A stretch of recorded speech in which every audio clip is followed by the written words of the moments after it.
Hello everyone, हामी चाहिँ अहिले डिफ्रेन्स बिट्विन रिक्रुटमेन्ट र सेलेक्सनमा छौँ। हामीले रिक्रुटमेन्ट र सेलेक्सनको पोर्सनहरू चाहिँ लगभग सक्न आँटेका छौँ होइन। अब रिक्रुटमेन्ट र सेलेक्सनका भिन्नताहरू के कस्ता छन् त्यसको बारेमा हामी डिस्कस गर्छौँ। जस्तै रिक्रुटमेन्टलाई हामीले के भनेका थियौँ चाहिँ यो त एउटा process through is large number of qualified candidates is generated भनेको क्वालिफाइड क्यान्डिडेटहरूलाई जेनेरेट गर्ने प्रोसेसलाई हामीले के भनेका थियौँ त रिक्रुटमेन्ट भनेका थियौँ। अर्गनाइजेसनलको भ्याकेन्सिज अनुसार होइन, संस्थामा के कस्तो भ्याकेन्सिजहरू छ त्यसको आधारमा चाहिँ हामीले क्यान्डिडेटहरूलाई जेनेरेट गर्ने काम भनेर भनेका थियौँ। र अब यसलाई हामीले it is a mechanism of identifying attracting and inspiring potential candidates होइन। अब भ्याकेन्सीहरूमा एप्लाई गर्नको लागि चाहिँ आइडेन्टिफाई गर्ने, एट्र्याक्ट गर्ने र इन्सपायर गर्ने प्रोसेसलाई पनि मेकानिजमलाई पनि हामीले रिक्रुटमेन्ट भनेर भनेका थियौँ। त्यसै गरी सेलेक्सनको कुराहरू गर्दाखेरि यो एउटा चुज गर्ने बेस्ट मेथड भनेर भनेका थियौँ। जस्तै अब डिफ्रेन्सेसमा हाम्रो फर्स्ट पोइन्टमा के हुन्छ त रिक्रुटमेन्टको कुराहरू हेर्दै जाउँ। यो भनेको चाहिँ एउटा process of searching candidates. Recruitment भनेको चाहिँ के रहेछ त क्यान्डिडेटहरूलाई खोज्ने काम गर्ने प्रोसेसलाई रिक्रुटमेन्ट भनिँदो रहेछ। सेलेक्सन भनेको चाहिँ के हो त choosing the best qualified candidates होइन। रिक्रुटमेन्ट भनेको चाहिँ सर्च गर्ने, सेलेक्सन भनेको चाहिँ चुज गर्ने, धेरै नै सजिलो छ। त्यसै गरी सेकेन्ड पोइन्टमा जाँदाखेरि पोजिटिभ प्रोसेस भनेर भन्न सक्छौँ रिक्रुटमेन्टलाई, जसले चाहिँ के गर्छ त as it attracts many people होइन। धेरै मान्छेहरूलाई चाहिँ जब एप्लाई गर्नको लागि यसले एट्र्याक्ट गर्छ। र अब सेलेक्सन प्रोसेस भनेको चाहिँ यो एउटा नेगेटिभ प्रोसेस भनेर भन्न सक्छौँ होइन। नेगेटिभ प्रोसेस पनि हुनसक्छ, पोजिटिभ प्रोसेस पनि हुनसक्छ, तर बेसिकल्ली हामीले नेगेटिभ प्रोसेस नै भन्छौँ। तर किन नेगेटिभ प्रोसेस भनियो त इट रेजेक्ट्स अन्डर क्वालिफाइड क्यान्डिडेट्स होइन। रेजेक्ट गर्ने भएर यसलाई हामीले नेगेटिभ प्रोसेस भनियो क्यान्डिडेट्स। त्यसै गरी अब हाम्रो अर्को थर्ड पोइन्टमा के भन्न सकिन्छ त पर्फर्मड बिफोर सेलेक्सन। रिक्रुटमेन्ट चाहिँ के हुन्छ त सेलेक्सन गर्नुभन्दा अगाडि गरिन्छ। त्यसै गरी अब हाम्रो अब सेलेक्सन चाहिँ के गरिन्छ त पर्फर्मड आफ्टर रिक्रुटमेन्ट होइन। अब क्यान्डिडेटहरू आइसकेपछि सेलेक्ट गर्ने हो नि त होइन। क्यान्डिडेट्सहरू नै भएन भने सेलेक्सन गर्न सकिँदैन, त्यही भएर रिक्रुटमेन्ट गरिसकेपछि चाहिँ सेलेक्सन गरिन्छ। अब रिक्रुटमेन्ट भनेको चाहिँ एउटा सर्ट प्रोसेस हो होइन। It is a short process.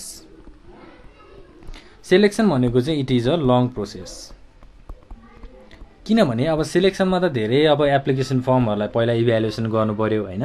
त्यसै गरी अब इम्प्लोइजको क्यान्डिडेट्सको हरेक कुराहरूलाई यसमा अर्गनाइज गर्नु पऱ्यो, त्यही भएर यसलाई लङ प्रोसेस पनि भन्न सकिन्छ, लेन्दियर प्रोसेस पनि भन्न सकिन्छ। त्यसै गरी रिक्रुटमेन्टले चाहिँ कस्तो खालको इन्फर्मेसनहरू प्रोभाइड गर्छ त it provides information for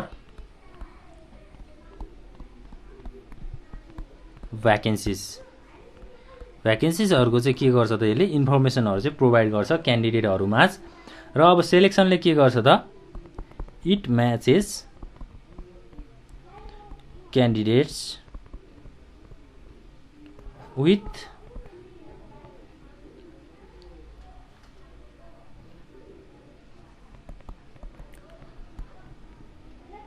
organisational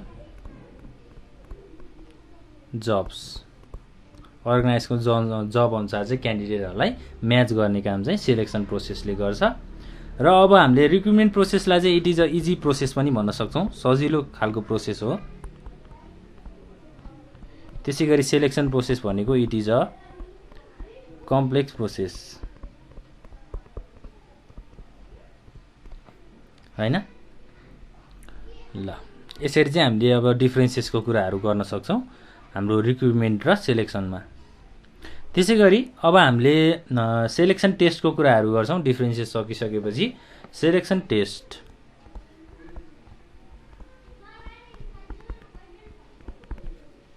ल सेलेक्सन टेस्ट भनेको चाहिँ के हो त यो एउटा मेकानिजम हो जसले चाहिँ के कुराहरू एसेस गर्छ अथवा के कुराहरू इभ्यालुएट गर्छ त ability aptitude and personality of candidates हैन सेलेक्सन टेस्ट भनेको चाहिँ के हो त evaluation of ability aptitude and personality of क्यान्डिडेट्सको सबै कुराहरूलाई चाहिँ अब इभ्यालुएसन गर्ने प्रोसेसलाई हामीले सेलेक्सन टेस्ट भन्छौँ र सेलेक्सन टेस्टलाई मैले योभन्दा ठ्याक्क अघिल्लोको क्लासमा कुराहरू गर्दाखेरि के भनेको थिएँ त यो चाहिँ एउटा सिस्टमेटिक र स्ट्यान्डर्डाइज प्रोसिड्युर हो जसले चाहिँ के गर्छ त ह्युमन बिहेभियरको स्याम्पलहरू लिने कामहरू गर्छ त्यसै गरी यसको क्वालिफाइड एप्लिकेन्ट्सहरूको चाहिँ अब इन्फर्मेसनहरू कलेक्ट गर्ने अब्टेन गर्ने कामहरू गर्छ हैन सेलेक्सन टेस्टलाई चाहिँ अब किन कन्डक्ट गरिन्छ अथवा सेलेक्सन टेस्ट हामीलाई किन चाहिन्छ त जसले चाहिँ अब के गर्छ त select a right person for the right job भनेको राइट जबको लागि राइट पर्सन अथवा राइट क्यान्डिडेटहरू चाहिँ यसले सेलेक्ट पनि गर्छ त्यही भएर यसलाई हामीले एउटा सिस्टमेटिक अथवा हाम्रो स्ट्यान्डर्डाइज प्रोसिड्युर पनि भनिएको हो हैन सेलेक्सन टेस्टमा के हुन्छ त अब यसले चाहिँ स्क्रिनिङ गर्ने कामहरू गर्छ जस्तै इम्प्लोइजको एबिलिटीहरू क्षमताहरूलाई हैन त्यसै गरी अब नलेज ज्ञानहरूलाई अनि हाम्रो अब डिसिजन मेकिङ गर्नु पर्यो हैन इम्प्लोइजहरू अब क्यान्डिडेट्सहरूलाई के गर्ने कसो गर्ने भनेर एउटा डिसिजन गर्ने प्रोसेस पनि सेलेक्सन टेस्टबाट हुन्छ त्यसै गरी अब क्यान्डिडेट्सहरूले अब के गर्नुपर्छ त सेलेक्सन टेस्टमा चाहिँ क्यान्डिडेट्सहरूलाई स्कोर दिनुपर्छ हैन candidates who score the highest marks in different test are selected for employment रोजगारीको लागि चाहिँ अब हाइएस्ट मार्क क्यान्डिडेटले स्कोर गर्यो भने उनीहरूलाई इम्प्लोइमेन्ट रोजगारी पनि दिइन्छ यसरी हामीले एउटा सेलेक्सन टेस्ट टाइप बुझ्न सक्छौँ अब डेफिनेसनबाट भन्दाखेरि पनि त्यही नै हो हैन it refers to the evaluation of ability त्यसै गरी aptitude and personality of candidates हैन र यसलाई हामीले के पनि भन्न सक्छौं त referred as systematic and scientific procedure हैन सिस्टमेटिक र साइन्टिफिक प्रोसिड्युर अथवा स्ट्यान्डर्डाइज प्रोसिड्युर पनि भन्न सकिन्छ स्ट्यान्डर्डाइज्ड प्रोसिड्युर ल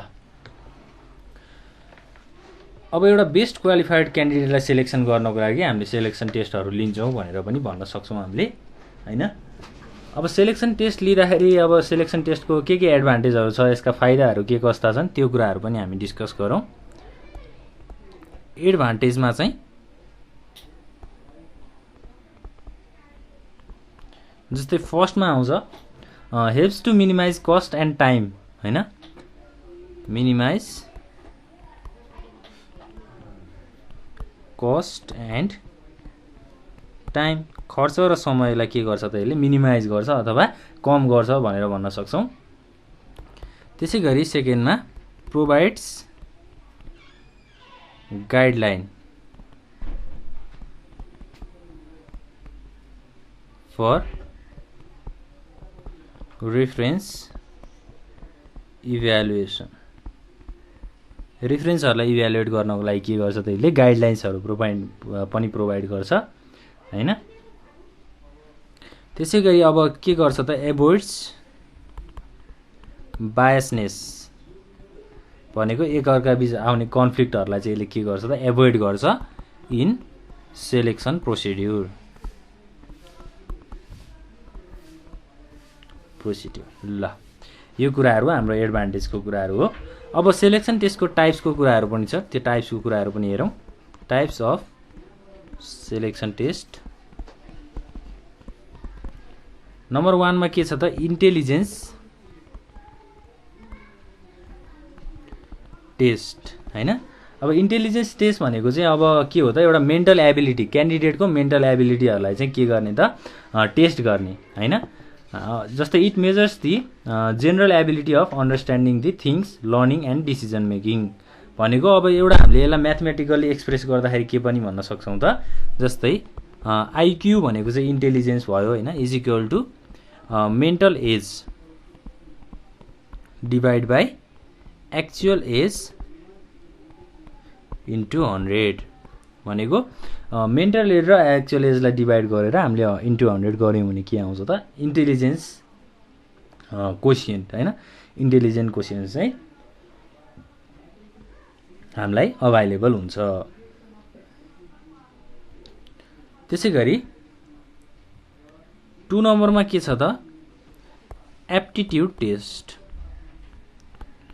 अब एप्टिट्युड टेस्ट भनेको के हो त फेरि measures the probability of performing the job in terms of how often or how well भनेको कति समयसम्म काम गर्न सक्छ र कति क्वालिटीमा अथवा कति गुणस्तरले चाहिँ उनीहरू काम गर्न सक्छ त्यो कुराहरूलाई चाहिँ एउटा मेजर गर्ने प्रोबेबिलिटीलाई चाहिँ हामीले के भन्छौँ त एप्टिट्युड भनेर भन्छौँ। अब यसले के कुराहरूलाई हेल्प गर्छ त भन्दा it helps to measure the potential learning capacity of candidate भनेको क्यान्डिडेटको एउटा लर्निङ क्यापासिटीहरूलाई पनि यसले के गर्छ त मेजर गर्छ, मेजर गर्नको लागि हेल्प गर्छ भनेर भनेको छ। अब एप्टिट्युड टेस्टभित्र 2टा टेस्टहरू आउँछ, हामीले एउटा कग्निटिभ टेस्ट भन्छौँ ए नम्बरमा, कग्निटिभ टेस्ट।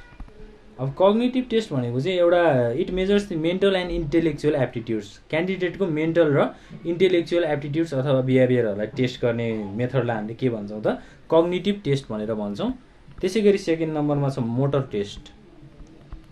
अब मोटर टेस्ट भनेको के हो त एउटा फिजिकल डाइमेन्सन होइन, क्यान्डिडेटको फिजिकल डाइमेन्सन भनेको जस्तै अब म्यानुअल डेक्सटिलिटी होइन, त्यसै गरी ह्यान्ड आई कोअर्डिनेसन भनेको हात र हाम्रो आँखा होइन, त्यो कुराहरूलाई एउटा बडी स्ट्रक्चरलाई कसरी उनीहरूले मेन्टेन गर्छन्, आफ्नो बडी ल्याङ्ग्वेजहरूलाई चाहिँ कसरी उनीहरूले एक्सप्रेस गर्छन् भन्ने कुराहरू चाहिँ हाम्रो मोटर टेस्टमा आउँछ।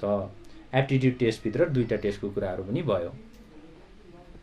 त्यसै गरी अब 3rd नम्बरमा हाम्रो के छ त अर्को पर्सनालिटी टेस्ट। अब पर्सनालिटी भन्ने बित्तिकै के बुझियो त होइन, एउटा पर्सनल क्यारेक्टरिस्टिक्स क्यान्डिडेट्समा हुनुपर्ने होइन, एउटा पर्सनल उनीहरूको फिचर्स उनीहरूको विशेषताहरू के कस्ता छन् त, जस्तै फरक फरक क्यान्डिडेट्सको चाहिँ फरक फरक विशेषताहरू हुनसक्छ। जस्तै मेरो एउटा विशेषता हुनसक्छ, तपाईँको अर्को विशेषता हुनसक्छ, मैले एउटा तरिकाले काम गर्छु भने तपाईँहरूले अर्को तरिकाले काम गर्न सक्नुहुन्छ होइन। जस्तै मेरो प्रोसेस चाहिँ एकदमै लेन्दी अथवा हार्ड छ भने तपाईँहरूले त्यही कामहरूलाई सजिलो प्रोसेसबाट पनि सञ्चालन गर्न सक्नुहुन्छ। त्यो एउटा कुरा चाहिँ हाम्रो पर्सनालिटी टेस्टभित्र आउँछ होइन, जसले चाहिँ अब इन्टरपर्सनल कम्पिटेन्स, त्यसपछि सेल्फ कन्फिडेन्स होइन, त्यसै गरी एबिलिटी भनेको क्षमताको कुराहरू भयो, त्यसै गरी इमोसनल स्टेबिलिटी, अब इमोसनल्ली कति एफेक्ट हुन्छन् क्यान्डिडेट्सहरू त्यो बारेमा चाहिँ एउटा के गर्ने त मेजरमेन्ट गर्ने होइन। जस्तै अब मोटिभेसन कन्सियसनेस भन्छ होइन, मोटिभेसन कतिको मिल्छ काम गर्नको लागि, इन्सपायर कति भइन्छ, त्यो कुराहरू चाहिँ पर्सनालिटी टेस्टबाट थाहा हुन्छ। त्यसै गरी 4th नम्बरमा इन्ट्रेस्ट टेस्टको कुराहरू आउँछ। अब इन्ट्रेस्ट टेस्ट भनेको चाहिँ के हो त it is use to discover a candidate's activity performance होइन, प्रिफरेन्स। अब क्यान्डिडेटको एक्टिभिटीको प्रिफरेन्सहरू के कस्ता हुन्छन् होइन, इन्ट्रेस्ट भनेको चाहिँ उनीहरूको इच्छा के कस्तो छ होइन, कामप्रति उनीहरूको लाइक र डिसलाइक्स भनेको अब राम्रो र नराम्रो कुराहरूलाई चाहिँ के गर्ने त आइडेन्टिफाई गर्ने होइन। जस्तै अब के भन्न सकिन्छ त अब गाइडिङ फ्रेमवर्कहरू होइन, इन्ट्रेस्ट टेस्टले चाहिँ के गर्छ त एउटा गाइडिङ फ्रेमवर्क दिनलाई हेल्प गर्छ होइन। आफ्नो इन्ट्रेस्ट कुन फिल्डमा छ त्यो कुराहरू सजेस्ट गरिदिने, पार्टिकुलर पर्सनलाई उनीहरूको एउटा क्षमताको बारेमा अथवा उनीहरूको लाइक र डिसलाइक्सको बारेमा चाहिँ के गरिदिने त आइडेन्टिफाई गरिदिने कुराहरू चाहिँ इन्ट्रेस्ट टेस्टबाट हुन्छ। त्यसै गरी 5 नम्बरमा छ सिचुएसनल टेस्ट। अब सिचुएसनल टेस्ट भनेको चाहिँ के हो त all about evaluating whether the particular person is situation specific भनेको सिचुएसन अनुसार उनीहरू काम गर्न सक्छन् कि सक्दैनन् त्यो एउटा कुराहरूलाई इभ्यालुएसन गर्ने कामलाई चाहिँ हामीले सिचुएसनल टेस्ट भनेर भन्छौँ है। ल अब फ्युचरमा के कस्तो कुराहरू आउँछ हैन, फ्युचरमा धेरै समस्याहरू पनि आउन सक्छ, त्यो कुराहरू एउटा सिचुएसन वाइज जाने प्रोसेसलाई हामीले सिचुएसन टेस्ट भनेर भन्न सक्छौँ। त्यसै गरी 6 नम्बरमा अब अनेस्टी टेस्ट। अनेस्टी टेस्ट भन्ने बित्तिकै हाम्रो एउटा विश्वासको कुराहरू आउँछ, एउटा बिलिभनेसको कुराहरू आउँछ हैन। अनेस्टी भनेको चाहिँ अब कामप्रति उसको अनेस्टी अथवा उसको जागरुकता भनेर भनौँ होइन। अनेस्टीलाई हामीले के भन्न सक्छौँ त, एउटा अनेस्ट एउटा भला आदमी होइन, भला आदमी टाइपको क्यान्डिडेट्सहरू छन् कि छैनन् त्यो कुराहरू मेजर गर्ने होइन। भला आदमी भनेको नराम्रो कामहरू नगर्ने होइन, त्यो कुराहरू छ। एउटा अनेस्टी टेस्ट पनि हुन्छ। ल 6वटा टाइप अफ हाम्रो सेलेक्सन टेस्टमा चाहिँ अब 6वटा टाइप्सहरू छ। त्यो 6वटा टाइप्सको चाहिँ हामीले कम्प्लिटली डिस्कस गरिसकेका छौँ। अब सेलेक्सनको लगभग यति नै हो, डिफ्रेन्सेसको कुराहरू पनि। अब हामीले नेक्स्ट क्लासमा चाहिँ के हेर्छौँ त, हाम्रो इन्टरभ्यूको कुराहरू हेर्छौँ होइन। त्यसै गरी अरू के हुनसक्छ त, जस्तै अब इन्टरभ्यूका अब्जेक्टिभ्सहरू होइन, त्यसै गरी अब इन्टरभ्यूका टाइप्सहरू के कस्ता हुन सक्छन् त्यो बारेमा डिस्कस गर्छौँ।